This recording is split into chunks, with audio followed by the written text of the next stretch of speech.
Right, everybody. So it is Christmas, and it is a brilliant time to read A Christmas Carol in Prose, being a ghost story of Christmas by Charles Dickens.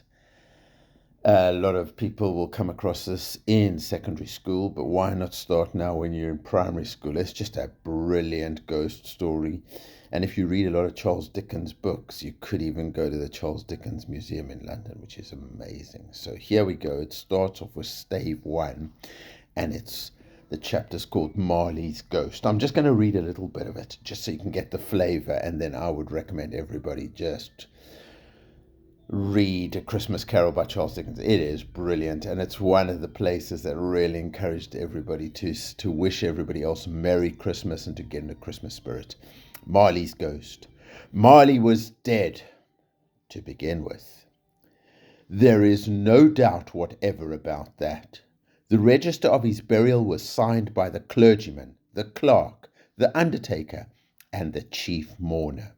Scrooge signed it, and Scrooge's name was good upon change for anything he chose to put his hand to. Old Marley was as dead as a doornail. Mind, I don't mean to say that I know of my own knowledge what there is particularly dead about a doornail. I might have been inclined myself to regard a coffin nail as the deadest piece of ironmongery in the trade. But the wisdom of our ancestors is in the simile, and my unhallowed hands shall not disturb it, or the country's done for. You will therefore permit me to repeat emphatically that Marley was as dead as a doornail. Scrooge knew he was dead. Of course he did. How could it be otherwise? Scrooge and he were partners for I don't know how many years. Scrooge was his sole executor, his sole administrator, his sole assign, his sole residuary legatee, his sole friend and sole mourner.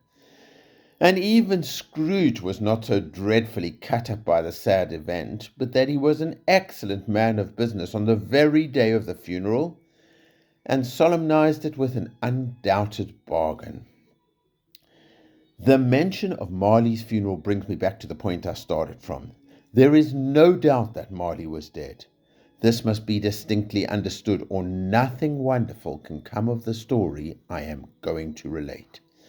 If we were not perfectly convinced that Hamlet's father died before the play began, there would be nothing more remarkable in his taking a stroll at night in an easterly wind upon his own ramparts than there would be in any other middle-aged gentleman rashly turning out after dark in a breezy spot, say St. Paul's churchyard, for instance, literally to astonish his son's weak mind. Scrooge never painted out old Marley's name. There it stood, years afterwards, above the warehouse door, Scrooge and Marley. The firm was known as Scrooge and Marley.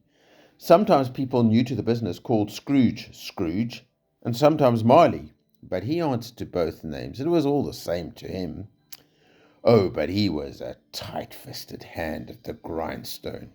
Scrooge, a squeezing, wrenching, grasping, scraping, clutching, covetous old sinner, hard and sharp as flint, from which no steel had ever struck out generous fire, secret and self-contained and solitary as an oyster.